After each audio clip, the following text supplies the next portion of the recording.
경매로 돈을 버는 많은 방법들이 있죠. 그 중에서 대표적인 몇 가지 방법을 말씀드리자면, 첫 번째, 오를 만한 부동산을 저렴하게 낙찰받아서 부동산의 가격이 올랐을 때 파는 방법. 두 번째, 부동산을 저렴하게 구입해서 일반 매매가에 파는 방법. 세 번째, 오래된 부동산을 저렴하게 구입해서 인테리어 후 파는 방법. 물론 위에 말씀드린 방법들 이외에도 경매를 통해서 무수하게 수익을 창출하는 방법들이 있습니다. 지분 경매, 법정 지상권, 선순위 임차인 등등 흔히 특수 물건이라고 불리는 물건들이죠. 오늘은 제가 이전에 경매로 특수 물건이라고 불리는 선순위 가장 임차인의 물건을 낙찰받고 나서 인테리어 후 매도까지 한 내용을 보여드리겠습니다. 오늘 영상을 끝까지 보시면 어떻게 하면 경매로 수익을 낼 수 있는지, 인테리어를 할 수 있는지를 아시게 될 겁니다. 오늘 영상에서 다룰 내용은 낙찰 후 인테리어를 하면서 어떻게 비용을 줄이고 깔끔한 인테리어를 한 뒤에 매매를 할 수 있는지에 대해서 한번 다뤄볼게요. 처음에 해당 아파트 같은 경우에는 선순위 임차인이지만 보증금 금액 미상으로 적혀있던 임차인 한 분이 계셨어요. 저 같은 경우에는 해당 물건을 저렴하게 낙찰받을 수 있겠다라는 생각이 들어서 해당 물건을 몇 가지의 방법으로 조사를 했고요. 해당 임차인이 가장 임차인이다, 임차인이 소유자와의 부부관계다 라는 것을 확인을 했습니다. 이후에 해당 아파트를 꽤 저렴하게 낙찰받았습니다. 해당 아파트 같은 경우에는 한 동짜리 나홀로 아파트라서 매물이 많이 나와 있는 게 없더라고요. 주변 부동산을 확인해 보니까 가격이 약 1억 7천에서 1억 9천 정도 사이였는데, 이때에도 인테리어가 된 물건의 경우에는 가격이 1000에서 2000 정도 가격이 더 나갔습니다. 사실 이때까지만 하더라도 집 내부 상태를 모르는 상황이었기 때문에 속으로는 인테리어가 되었으면 좋겠다라는 정도의 생각만 가지고 있었습니다. 이후에 집 소유자분과의 명도를 끝내고요. 명도를 할 때도 몇 가지 이슈들이 있었으나 이런 이야기까지 다루면 너무 영상이 길어지기 때문에 간단하게 말씀드리면 한 달 정도 집에서 더 거주하시면서 이후에 이사 나갈 때 이사비로 50만원 정도 드리기로 이야기를 했습니다. 물론 이사할 때는 내부의 모든 짐을 가지고 나가고 쓰레기를 정리하는 조건으로 이야기가 되었고요. 그래서 명도 날짜도 잡혔겠다, 명도 계약서도 작성했겠다, 문제가 없겠구나 라는 생각이 들었고, 이후에 좀 제가 싸한 느낌이 들어서 집을 한번 방문하게 되었습니다. 그때 집 내부의 사진을 허락을 받고 촬영을 했는데, 이거 쉽지 않겠다라는 생각이 확 들더라고요. 이때의 사진을 보여드릴게요. 보시면 이 집에 사시면서 거의 20년 넘게 가져온 옷과 짐들을 그대로 집안에 두고 계시더라고요. 장롱이 열려 있어서 장롱에 있는 이불을 한번 봤는데 이불이 너무 해져서 솜과 이불 사이에 무언가가 장롱에 있었고, 옆에 가구 위에는 다양한 술들의 종류가 있었는데 도대체 어떤 정체의 술인지 감도 안 잡히는 술들이 많이 있었습니다. 그리고 큰 방의 작은 화장실 같은 경우에는 아예 관리가 너무 안 되어서 그냥 화장실로 이용하지 않고 다른 가구나 옷들로 큰 방의 화장실을 가려두셨더라고요. 안을 가서 확인해 보니 이게 내추럴 옐로라는 색상이다 라는 생각이 들었습니다.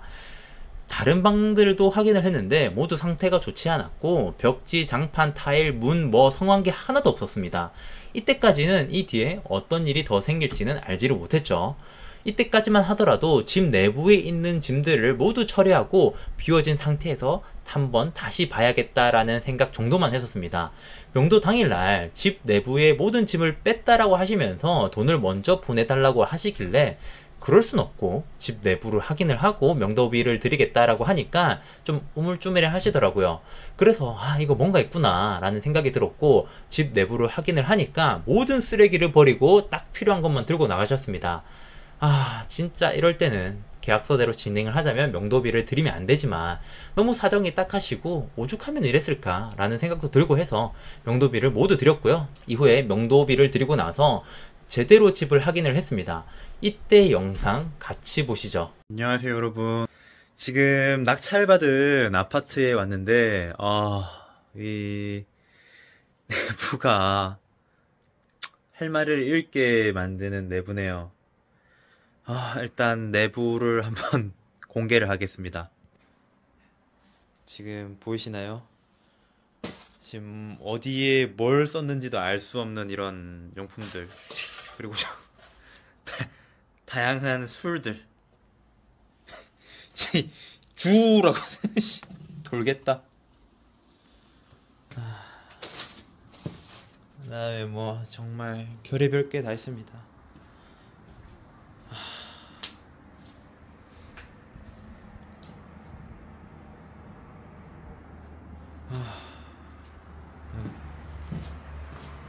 이 낙찰을 잘못 받은 것 같아.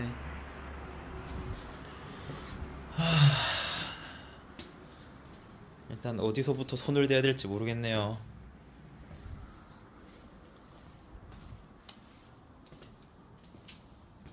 자, 어마어마하게 쓰레기들이 많아요.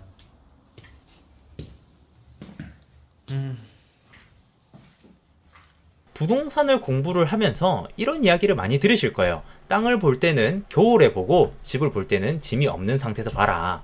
겨울 같은 경우에는 풀이나 잡초들이 모두 말라서 죽어버리니까 땅의 그 형태 자체가 눈에 잘 들어오기 때문에 겨울에 땅을 봐야 된다라고 이야기를 하는 거고요.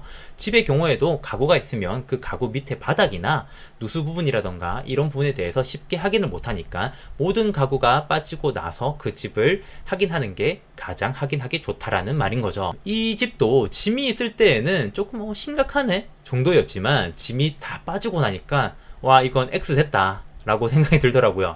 보시면 아시겠지만 모든 쓰레기를 버리고 가셔서 우선 쓰레기를 처리하는 비용도 비용이 들었지만 아파트에 오래 살면서 셀프로 보수를 하거나 또는 장판 설치를 한 게 있었는데 이런 부분들이 모두 문제가 있었습니다.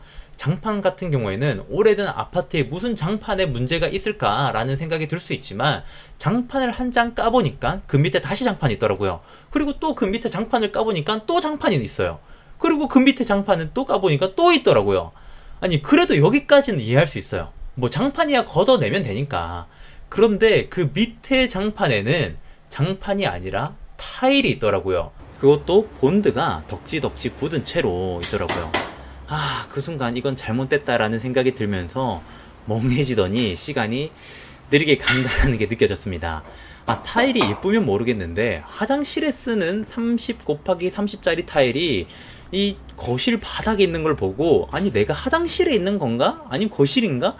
라는 의문이 들었습니다. 그뿐만 아니라 처음에는 벽인 줄 알았던 곳이 나중에 보니까 유리를 페인트로 칠해놔서 벽처럼 사용을 하셔가지고 그 부분도 모두 철거를 하고 중문을 설치를 했어야만 됐고요.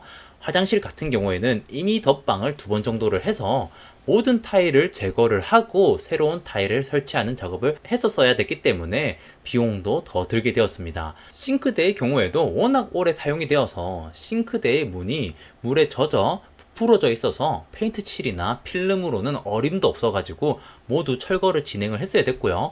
후드 부분은 특히 이 20년이 넘은 때가 끼어 있어서 반드시 교체를 해야 되는 상황이었습니다. 방의 경우에도 벽지가 덧방으로 몇 겹이 되어 있었는데 이 벽지도 워낙 오래되어서 모두 철거를 해야 됐고요. 이때 모든 부분에 대해서 영상을 좀 촬영을 했으면 좋았겠지만 그때 당시에는 촬영 생각이 들지도 않을 정도로 문제가 심각했어 가지고 영상이 별로 없습니다. 그래서 좀 말로 설명드리자면은 인테리어를 모든 부분에 진행을 했어야 됐고요. 그러면서도 비용을 최소로 아껴서 진행을 했어야 됐습니다. 제가 진행한 인테리어 공정 부분은 철거, 전기설비, 타일, 욕실, 도장, 싱크대, 중문, 몰딩, 도배, 벽지, 조명 설치, 입주 청소였고요. 이 모든 과정을 딱 1,400만원 정도로 처리를 했습니다. 아마 인테리어를 조금 아시는 분들이라면 이 가격이 엄청나게 저렴하게 했다는 거를 잘 아실 거예요. 물론 이것보다 더 저렴하게 하시는 분들도 있을 수는 있겠죠. 그런 분들의 경우에는 직접 진행을 하시거나 재료비만 드시는 초고수 분들이 아닐까 생각이 들고요. 그럼에도 초보자가 인테리어를 저렴하게 할 수 있는 방법을 알려드리자면 최대한 많은 업체에 방문해서 견적을 받아보시고요. 재활용할 수 있는 부분들은 최대한 많이 활용하는 방법을 이용하는 겁니다. 사실 너무 당연한 말이지만 실제로 인테리어를 직접 하겠다고 맞닥뜨리면 이게 쉽지가 않은 부분이거든요. 도배, 장판 같은 경우에는 400 정도 부르는 업체가 있었는데 나중에 철거 200만원, 도배 장판 포함해서 200만원 선으로 할 수 있더라고요. 페인트, 타일, 조명 등등 정말 많은 인테리어가 모르고 업체를 부르면 비용이 많이 나가는 부분이구나 라는 생각이 들더라고요. 정말 이 영상을 보시고 인테리어를 하게 되신다면 정말 많은 업체를 불러보셔라고 말씀을 드리고 싶고, 그럼 여기서 가장 많은 비용이 발생되었던 건 어떤 거였는지, 줄일 수 있던 것들은 어떤 것들이 있었는지 한번 알아볼게요. 가장 비용이 많이 들었던 부분은 철거와 욕실과 타일 싱크대 부분이었고요. 욕실 타일 싱크대 부분이 전체의 70% 정도의 비용이 들었습니다. 철거를 할 때도 앞으로 어떤 인테리어를 할 거냐에 따라서 어떤 부분은 철거를 하고 어떤 부분은 철거를 하지 말지를 정해서 말씀을 업체에게 드려야 되기 때문에, 그래서 결정된 내용이 페인트를 칠할 수 있는 것 중에서 가능한 부분들은 모두 칠하고 나머지 부분들은 모두 철거하자라는 결론에 도달했습니다. 그래서 문짝을 제외한 나머지 부분들은 모두 철거를 했고요. 이때에도 철거하시는 분이 다칠 뻔한 상황이 발생했습니다. 이 철거가 앞으로의 인테리어를 할 때 두 번 작업을 하지 않으려면 제대로 진행을 했어야 됐기 때문에 덕반된 화장실을 어떻게 할 것인지, 그리고 4겹의 장판과 그 밑에 타일을 어떻게 할 건지를 이야기를 했는데, 결론적으로 화장실은 추가 비용을 더 지불하고 철거를 하기로 했고요. 장판도 철거를 하기로 했는데, 이때 업체 분께서 장판 철거하기까지가 시간이 너무 걸리고 본드로 너무 강하게 붙어 있기 때문에 진행을 못한다고 하셔서 나머지 부분은 제가 직접 하게 되었습니다. 여러분들도 이 철거를 하실 때 가장 중요한 게 나중에 다른 무언가를 철거할 일이 생겨서 또 다시 철거업체를 부르면 비용이 또 추가적으로 드니까 반드시 철거를 하실 때에는 철거가 필요한 부분을 모두 철거를 하셔야 된다는 것을 말씀드리고 싶고요. 저도 나름 철거할 부분들을 철거한다고 했지만 나중에 또 철거하는 일이 생기더라고요. 저같이 멍청 비용을 따로 쓰시지 않았으면 좋겠습니다. 철거가 마무리된 이후에 전기 설비와 타일을 진행을 하면서 혼자서 따로 거실 부분의 장판을 혼자 내어 봤는데요. 진짜 힘들고 이게 본드로 떡칠이 돼 있어서 나중에 여기에 어떻게 진행을 해야 될지 감도 안 잡히더라고요. 이 부분은 장판만 몇십 년 하신 분을 찾아가서 여쭤보니까 여기 위에 어떤 장판을 올리더라도 타일의 홈들 때문에 장판 위로 무조건 홈이 있는 표시가 날 것이다 라고 말씀을 하셔가지고 어떻게 하면 될까요? 라고 방법을 여쭤보니 홈이 나온 부분들을 모두 갈아버리고 홈이 있는 부분들은 바대로 메꿔서 굳힌 다음에 그 위에 장판을 올려보자 라고 하셔서 진행을 했고요. 정말 다행히게도 이게 잘 되어서 거의 표시가 나지 않았습니다. 문들 같은 경우에는 교체 대신에 페인트로 처리를 했고요. 샤시 같은 경우에는 바꾸는 게 맞는데 그냥 이 비용을 매수자 분들한테 깎아주고 그분이 샤시를 하는 쪽으로 방향을 잡고 진행을 했습니다. 그리고 콘센트 스위치 전등은 모두 직접 설치를 했고요. 자잘한 두꺼비 집이라던가 인터폰 같은 경우에도 직접 교체를 했습니다. 이때에도 처음 해보는 거라서 쉽지 않았는데 인터넷으로 하는 방법을 확인을 하고 진행을 하니까 뭐 그렇게 어렵진 않더라고요.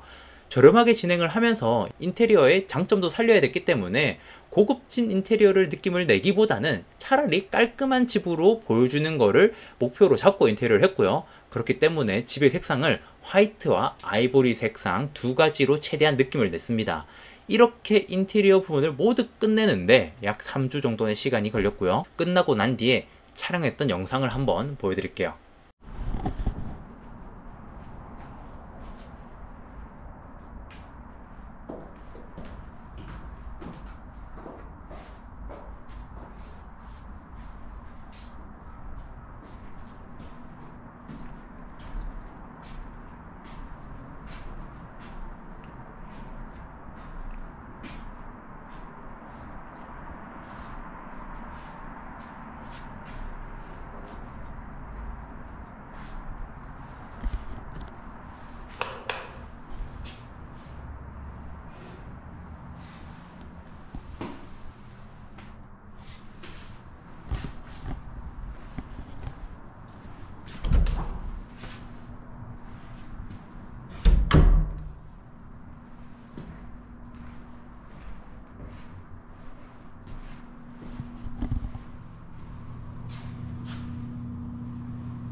어떤가요? 집이 정말 180도 달라지지 않았나요?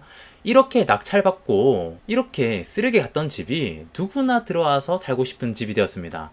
자, 다음 편에는 이 집에 대해서 얼마의 수익이 났는지를 한번 올려보도록 하겠습니다.